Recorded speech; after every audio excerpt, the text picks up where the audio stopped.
ನನ್ನ ಪ್ರಶ್ನೆ ಏನಂದರೆ, ನಾವು ಪಠ್ಯಪುಸ್ತಕ ವಿಷಯ ಕಲಿಯೋದಕ್ಕಿಂತ ಹೆಚ್ಚಾಗಿ ಪರೀಕ್ಷೆಗಳನ್ನ ಎದುರಿಸ್ತಿದ್ದೀವಿ. ಅದರಿಂದ ಪರೀಕ್ಷೆಗಳನ್ನ ಕಡಿಮೆ ಮಾಡಿ ನಮಗೆ ವಿಷಯಗಳನ್ನ ತಿಳ್ಕೊಳ್ಳೋಕ್ಕೆ ಸಮಯನ ಮಾಡಿಕೊಡ್ಬೇಕು ನಾವು. ಓಕೆ, 3 ಎಕ್ಸಾಮಲ್ಲೂ ಫೇಲ್ ಆದರೆ ಏನು ಪರವಾಗಿಲ್ಲ ತಗೊಳ್ಳಿ, ಜೀವನ ಅಷ್ಟಕ್ಕೆ ಮುಗಿಯೋದಿಲ್ಲ. ನಾನು ತುಂಬ ಫೇಲ್ ಆಗಿದ್ದೆ. ನನ್ನ ಸ್ಟೋರಿ ಹೇಳಿಬಿಟ್ರೆ ನೀವು ನಿಜವಾಗ್ಲೂ ಎಜುಕೇಷನ್ ಮಿನಿಸ್ಟರ್ ಅಂದ್ಬಿಡ್ತೀರ. ಅದಕ್ಕೆ ನಾನು ಫುಲ್ ಹೇಳೋದಕ್ಕೆ ಹೋಗೋದಿಲ್ಲ. ಆದರೆ ನನ್ನ ಅನುಭವವನ್ನು, ನನ್ನ ಕಹಿ ಅನುಭವವನ್ನು ನೀವು ಪಡಬಾರ್ದು ಅಂತಕ್ಕಂಥದ್ದನ್ನು ನಾನಿವತ್ತು ಕೆಲಸ ಮಾಡ್ತಾ ಇದ್ದೀನಿ. ಅದನ್ನು ನಾನು ಕೊಡ್ತೀನಿ.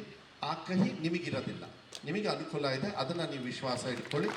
ನಾವು ಏನೇ ತೀರ್ಮಾನ ತಗೊಂಡ್ರೂ ಕೂಡ ನಿಮ್ಮ ಭವಿಷ್ಯಕ್ಕೆ ಮಾತ್ರ ತಗೊಳ್ತೀವಿ ಹೊರತು, ಯಾಕೆಂದರೆ ಪಕ್ಷ ಅಧಿಕಾರಕ್ಕೆ ಬಂದಿರುತ್ತೆ, ಪಕ್ಷ ಐಡಿಯಾಲಜಿ ಇರುತ್ತೆ. ಆ ಐಡಿಯಾಲಜಿನ ನಿಮ್ಮ ತಲೆಯಲ್ಲಿ ತಿನ್ನೋದು ತುಂಬ ಹೋಗೋದಿಲ್ಲ. ನಾವು ನಿಮ್ಮ ತಲೆಯಲ್ಲಿ ಹಾಕೋದೇನಂತ ಹೇಳಿದರೆ, ಎಜುಕೇಷನ್ನು, ನಿಮ್ಮ ಭವಿಷ್ಯ ನಿಮಗೆ ಒಳ್ಳೆಯದಾಗಬೇಕು, ಅಷ್ಟನ್ನು ಮಾತ್ರ ಕೊಡ್ತೀವಿ. ಅದು ಬಿಟ್ಟು ಏನೂ ಕೊಡೋದಿಲ್ಲ. ಅದಕ್ಕೆ ಧೈರ್ಯವಾಗಿ ಎಕ್ಸಾಮ್ ಫೇಸ್ ಮಾಡಿ 100ಕ್ಕೆ 100 ನೀವೆಲ್ಲರೂ ಪಾಸ್ ಆಗೇ ಆಗ್ತೀವಿ. ದಯವಿಟ್ಟು ನಿಮ್ಮ ಜೀವನದಲ್ಲಿ ಪರೀಕ್ಷೆನನ್ನು ಸೀರಿಯಸ್ ಆಗಿ ತಗೊಳ್ಳಿ, ಬಟ್ ಸೆಂಟಿಮೆಂಟ್ಲಾಗಿ ಪರ್ಸ್ನಲಾಗಿ ತಗೊಳಕ್ಕೆ ಹೋಗಬೇಡಿ. ಮಕ್ಕಳು ಎಕ್ಸಾಮಿಗೆ ಹೋದಾಗ ಟೆನ್ಷನ್ ಜಾಸ್ತಿ ಅಲ್ಲ ನಿಮಗೆ? ಕರೆಕ್ಟಾ? ತುಂಬ ಟೆನ್ಷನ್ ತಗೊಳ್ಬೇಡಿ, ಏನು ಟೆನ್ಷನ್ ತಗೊಳ್ಬೇಡಿ. ಯಾಕೆಂದರೆ ಮುಂಚೆ ಎಲ್ಲ ಒಂದು ಸತಿ ಪಾಸ್ ಫೇಲ್ ಆದರೆ, ಬೈ ಚಾನ್ಸ್ ಫೇಲ್ ಅಂತ ತಗೊಳ್ಳೋದು. ನಾನು ಫೇಲ್ ಆಗಿದ್ದೀನಿ, ತಲೆ ಕೆಡ್ಸ್ಕೊಳಕ್ಕೆ ಹೋಗ್ಬೇಡಿ. ಫೇಲ್ ಆದಮೇಲೆ ಮುಂಚೆ ಏನಿತ್ತು, 1 ವರ್ಷ ಕಾಯಬೇಕಾಗಿತ್ತು.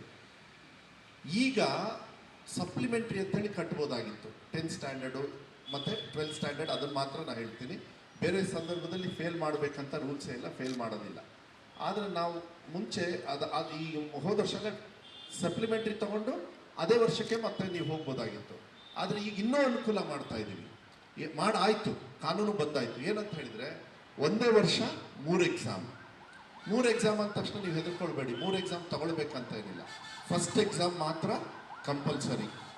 10ನೇ ಕ್ಲಾಸು 12ನೇ ಕ್ಲಾಸು, ಇದು ನೆನ್ಪಿಡ್ಕೊಳ್ಳಿ. ಫಸ್ಟ್ ಎಕ್ಸಾಮ್ ಕಂಪಲ್ಸರಿ ಆದಮೇಲೆ 1 ರಿಂದ 6 ಸಬ್ಜೆಕ್ಟು. ಏನೋ ಮನಸ್ಸಲ್ಲಿ ಅವತ್ತು ಸರಿ ಕೆಲಸ ಮಾಡಿಲ್ಲೋ, ಸರಿಗೆ ಬರ್ದಿಲ್ಲೋ, ಏನೋ ಆಗಿರುತ್ತೆ. ಇಲ್ಲಾಂದರೆ ಫೇಲ್ ಆಗ್ಬೋದು. ಯಾಕೆಂದರೆ ಓದ್ದೇನು ಕೆಲವರು ಫೇಲ್ ಆಗ್ತಾರೆ, ಏನು ಮಾಡೋಕ್ಕಾಗಲ್ಲ. ಫೇಲ್ ಆದ ತಕ್ಷಣ ಮಕ್ಕಳು ಸೋತರು ಅಂತಕ್ಕಂಥದ್ದಲ್ಲ, ಅವರಿಗೆ ಚಾನ್ಸ್ ಕೊಡಬೇಕು. ಈಗ ನೀವು ಲಾಂಗ್ ಜಂಪ್ ಮಾಡ್ತೀರಾ, ಹೌದಾ? ಲಾಂಗ್ ಜಂಪ್ ಒಂದೇ ಇದಕ್ಕೆ 1 ಅಟೆಂಪ್ಟಿಗೆ ಮನೆಗೆ ಕಳಿಸ್ಬಿಡ್ತಾರಾ, ಇಲ್ಲ ನಿಮ್ಗೆ ಎಷ್ಟು ಚಾನ್ಸ್ ಕೊಡ್ತಾರೆ?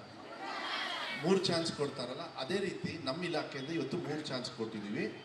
ನೀವು 1 ರಿಂದ 6 ಯಾವುದು ವೀಕ್ ಆಗಿದೆ, ಇಲ್ಲ ಫೇಲ್ ಆಗಿರ್ತೀರ, ಅದನ್ನು ಮಾತ್ರ ಮತ್ತೆ 20 ದಿವಸದೊಳಗೋ 18 ದಿವಸದೊಳಗೋ ಆ ಎಕ್ಸಾಮ್ ತೊಗೊಂಡು ಮತ್ತೆ ಎಕ್ಸಾಮ್ ಬರೆದು ಪಾಸ್ ಆಗ್ತಕ್ಕಂಥ ವ್ಯವಸ್ಥೆಯನ್ನು ನಮ್ಮ ಇಲಾಖೆಯಿಂದ ಕೊಟ್ಟಿದ್ದೀವಿ. 2 ಎಕ್ಸಾಮು.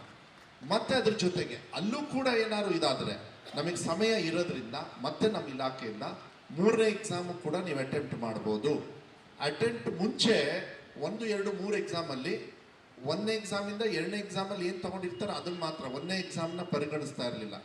ನೀವು ಅಲ್ಲಿ 50 ತೊಗೊಂಡು ಇಲ್ಲಿ 40 ತೊಗೊಂಡ್ಬಿಟ್ರೆ 2ನೇ ಎಕ್ಸಾಮು 40 ನಿಮ್ಮ ಮಾರ್ಕ್ಸ್ ಆಗಿತ್ತು. ಈಗ ಹಂಗಲ್ಲ, ಟಾಪ್ ಬೆಸ್ಟ್ ಆಫ್ 3 ನೀವೇನಾದ್ರು ಎಕ್ಸಾಮ್ ತೊಗೊಂಡ್ರೆ, ನೀವು ಯಾವಾಗ ನೀವೇನು ಹೈಯೆಸ್ಟ್ ತೊಗೊಂಡಿರ್ತೀರೋ ಅದನ್ನೇ ತೊಗೊಳ್ತೀರಿ. ಆಮೇಲೆ ನಿಮ್ಮ ಮಾರ್ಕ್ಸ್ ಕಾರ್ಡಲ್ಲಿ ಸಪ್ಲಿಮೆಂಟ್ರಿ ಅಂತ ಇನ್ಮೇಲೆ ಬರೋದಿಲ್ಲ.